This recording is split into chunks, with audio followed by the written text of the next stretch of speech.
है ना, इको में कोई प्रॉब्लम तो नहीं? ठीक है। शिवम जी का प्रश्न है कि पति और पत्नी अगर आध्यात्म मार्ग पर चल रहे हैं और या तो ऐसा देखा गया है प्रायः कि एक पति तो तेज़ी से चलता है लेकिन जो दूसरा पत्नी होती है वो पीछे की ओर चलती है, मतलब कम चलती है उस मार्ग पर, या पत्नी तेज चलती है तो पति कम चलता है, तो ऐसे में सामंजस्य कैसे बैठाएं? एम आई राइट?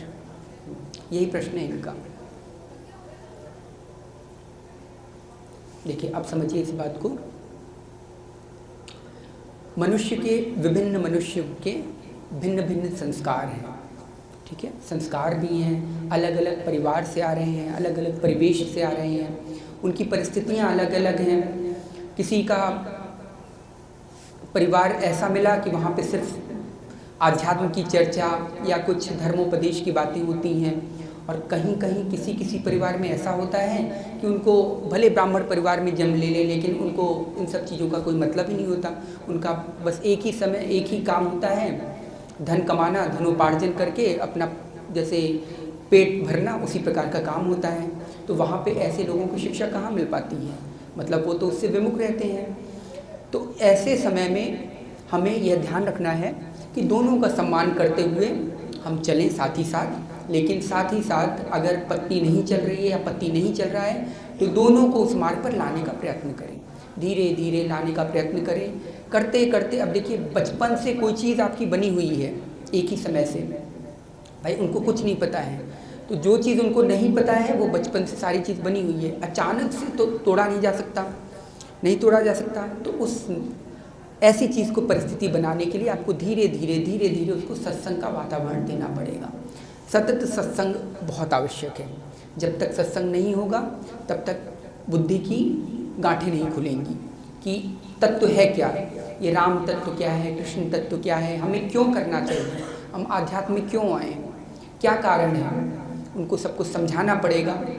आप तो नहीं समझा सकते क्योंकि आपका स्तर अभी उस स्तर का नहीं बना है, लेकिन किसी आप तो महापुरुष के संसर्ग में रह करके, उसके पास जा करके, उसका सानिध्य प्राप्त करके इन सब चीज़ों को आप उसके मन में, उसके चित्त में, मुझे ऐसा लग रहा है डिस्टर्बेंस हो रही है इससे, इको से, थोड़ा इको कम करेंगे प्लीज़। हाँ, जब सिंगिंग करेंगे तब इको बढ़ा दीजिएगा, अभी रहने दीजिएगा। राधे राधे, राधे राधे, हाँ ठीक है।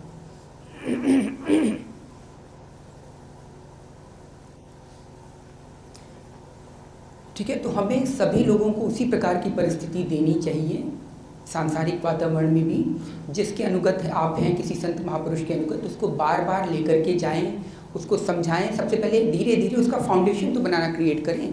फाउंडेशन मतलब उसकी नींव, बुनियाद, उसको शुरू करें, क्योंकि अभी बचपन से जो उसे परिस्थिति मिली है, जो संस्कार मिले हैं, उसका मन इस क्षेत्र में नहीं लग सकता, क्योंकि अहिसर आवत अति कठिनाई और राम कृपा बिनु आए न जाई।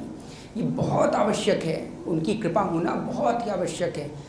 करोड़ों मनुष्य का जन्म मिला हुआ है, सबको मिला हुआ है, लेकिन कोई खाने में व्यस्त है, कोई दारू में व्यस्त है, कोई व्यसन में व्यस्त है, कोई अपने बच्चों कोई पोषण में ही व्यस्त है। जैसे पशु लोग करते हैं ना, बस चिड़िया दाना चुग्गा ला करके अपने बच्चों का पेट भरती है, इसके बाद मर जाती है।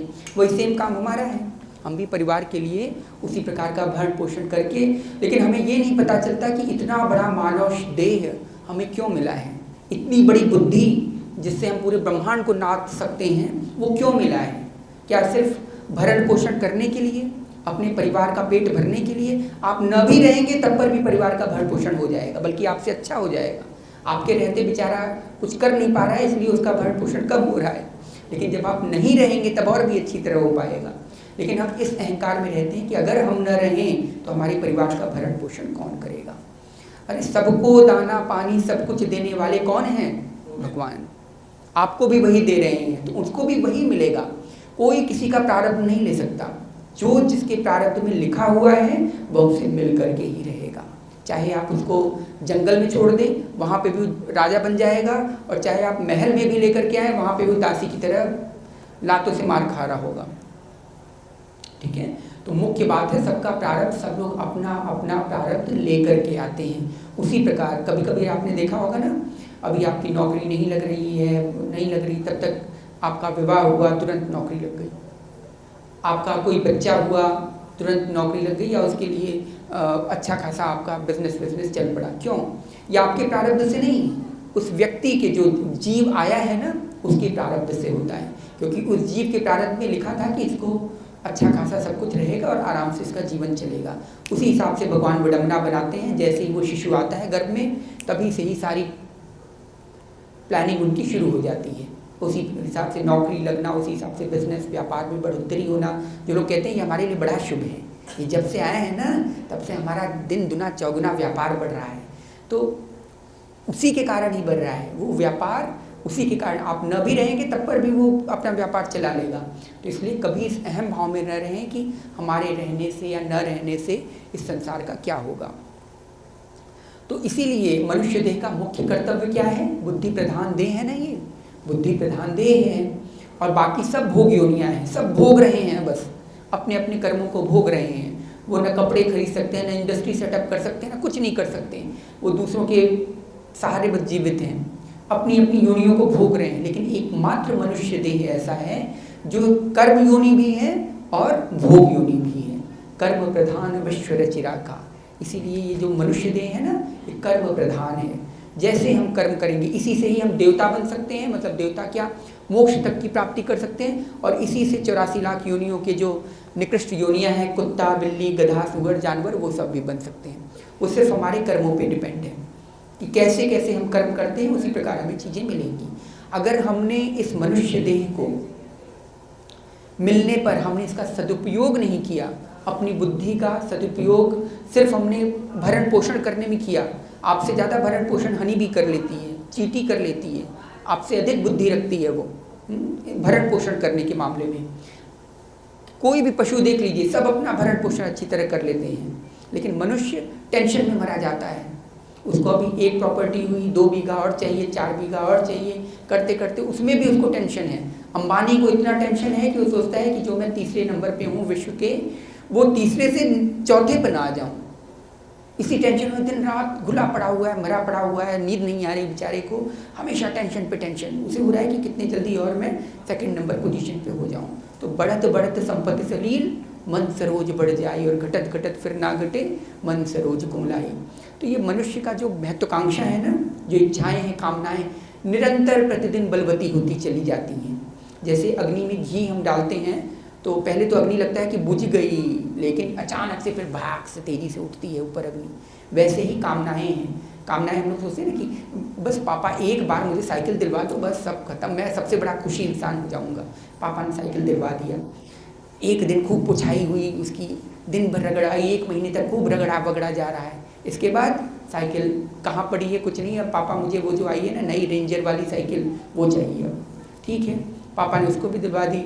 थोड़े दिनों बाद पापा सूँ से सामने से बाइक निकल गई। अरे यार वो बाइक तो अच्छी है। फिर पापा के जिम्मे पड़े, बाइक से करते करते करते करते कहाँ पहुँच गए, ऐसी जगह पहुँच गए कि वो अब चाह रहे हैं कि हमें चार्टर्ड विमान खरीद दो, चार्टर्ड प्लेन चाहिए अब। तो ये कामनाएं कभी रुकती नहीं है, निरंतर प्रतिदिन बढ़ती चल जाती है। और जिसको आप सोचते हैं वो बहुत सुखी है धन से, संपत्ति से, उसको बहुत ज़्यादा टेंशन है। उसको इतना अधिक टेंशन है, वो सोचता है कि हमारा कुछ नष्ट न हो जाए। जिसके पास कुछ नहीं है उसके पास खोने को कुछ नहीं है, लेकिन जिसके पास सब कुछ है उसको नष्ट होने के लिए सब कुछ है। उसको आप एक वाक्य भी बोल देंगे गधा कहीं का, इतने पे ही वो आत्महत्या तक कर लेगा, और दूसरे वाले को उसको कोई फर्क ही नहीं है। तो यही बात है, मुख्य बात, सब कुछ मन का बनाया हुआ है। ठीक है, जैसे जैसे जैसे संसार में हम मन की आसक्ति करते हैं उसी प्रकार सारी चीज़ें होती रहती हैं। तो मनुष्य देह का मुख्य उद्देश्य क्या है? भगवान की प्राप्ति, भगवत प्राप्ति करना, मतलब आनंद प्राप्त करना। आनंद हम क्यों चाहते हैं? क्योंकि हम आनंद के अंश हैं। आनंदो ब्रह्मेति व्यजानात्, आनंदद्वयी खल्विमानि भूतानि जायन्ते। हम उसके जायन्ते हैं, किसके? आनंद के। भगवान ने कहा है ना गीता में, ममैवांशो जीवलोके जीवभूतः सनातनः। रामायण भी कहती है क्या? ईश्वर अंश जीव अविनाशी, चेतन अमल सहज सुख राशि। तो क्यों? हम सहज सुख की राशि के अंश हैं, इसीलिए हम आनंद चाहते हैं। हम रोए, हंसे, जागे, खाए, बोले, गए, कुछ भी कर रहे हैं सिर्फ आनंद को पाने के लिए। अभी हम ऐसे बैठे हैं, तुरंत हमें हल्का सा पीड़ा हुई, हम तुरंत ऐसे वैसे करना शुरू कर दिए कि हाँ अब आनंद हमें मिल गया। अभी हमारा मन नहीं लग रहा, तुरंत हम बाहर घुमाते हैं बाहर। भोजन नहीं हो रहा है, तुरंत कराए भोजन। या कहीं कुछ नहीं हो रहा है, तुरंत। ये सब किसके लिए? आनंद के लिए। झगड़ा, लड़ाई, आत्महत्या तक हम आनंद के लिए करते हैं कि एक बार इस पीड़ा से मुक्ति मिल जाए, बस तुरंत फांसी लगाओ, खत्म हो जाए हम। ये सिर्फ आनंद के कारण होता है, आनंद की प्राप्ति के लिए।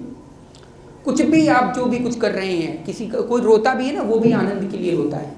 शिशु जब जन्मता है क्या कहता है? आनंद आनंद आनंद, यही चिल्लाता है वो, और कुछ नहीं चिल्लाता। जो निकलने में उसे पीड़ा हुई है, उससे चाहता है कि बस मुझे किसी तरह आनंद मिल जाए। जो उसे पीड़ा हो रही है, उससे चाहता है आनंद मिल जाए। इसी आनंद के वशीभूत ये पूरा संसार काम कर रहा है। सुख, आनंद मतलब हैप्पीनेस, ठीक है, क्रेव ऑफ द हैप्पीनेस। ये जो चीज़ें हैं, इसी को प्राप्त करने के लिए समस्त संसार इधर उधर भाग रहा है। सभी लोग इधर उधर एक दूसरे का खून कच्चा, लड़ाई झगड़ा, मार तांडव सब कर रहे हैं। लेकिन ये इन्हें पता नहीं कि दिशा हम किधर है, हमें किधर मोड़नी है। क्योंकि संसार में तो आनंद है ही नहीं, कहीं भी आनंद नहीं है। आप ढूंढते ढूंढते मर जाएं तब पर भी वो आनंद नहीं मिलेगा। और आनंद जहाँ है उधर की हमने मुख ही नहीं किया है। हम ऐसे खड़े हैं आनंद की, आनंद है, हम इधर इधर भागे चले जा रहे हैं। अरे हल्का सा बस हमें मुड़ना है, बस तुरंत हम ऐसे हो जाएंगे। चुंबक देखा है, नॉर्थ और साउथ पोल, वैसे ही हमने जो है नॉर्थ को नॉर्थ पे लगा रखा है ऐसे करके, हमें बस साउथ होना है, बस तुरंत चुंबक खींच लेगा। इसी स्थिति पे, इसीलिए मनुष्य देह का मुख्य कर्तव्य क्या है? आनंद की प्राप्ति करना। मनुष्य देह क्या, सुर नर मुन सबकी यह रीति, वही चीज़ है कि सभी लोग एक ही चीज़ चाहते हैं, क्या? आनंद। इसी के कारण सभी स्वार्थवश बधे पड़े हुए हैं। हमें स्त्री से आनंद मिल जाएगा, हमें पुरुष से आनंद मिल जाएगा, हमें बच्चे से आनंद मिल जाएगा, भूमि से मिल जाएगा, संपत्ति से मिल जाएगा। इसी में हम लोग रमे पड़े हैं, लेकिन उसमें आनंद है ही नहीं। जो आनंद आपको रसगुल्ले में आता है ना, वही आनंद गाय को भूसे में आता है, वही आनंद गाय को हरी घास में आता है, वही गुबरैले कीड़े को जो मल होता है ना, मल टट्टी समझते हैं ना, उसकी गोली बनाने में आता है और लेकर के भागता है।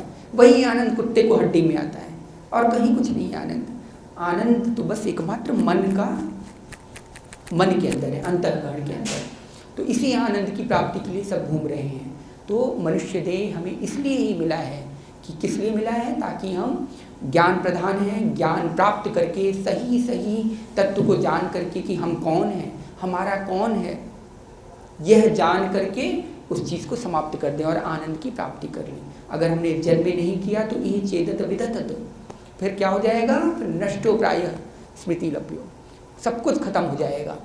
क्योंकि ये एक बार अवसर मिलता है, यही अवसर फिर ना ही मिले को बातन मोर पति जी, पिय मोल अमोलक लीजिए।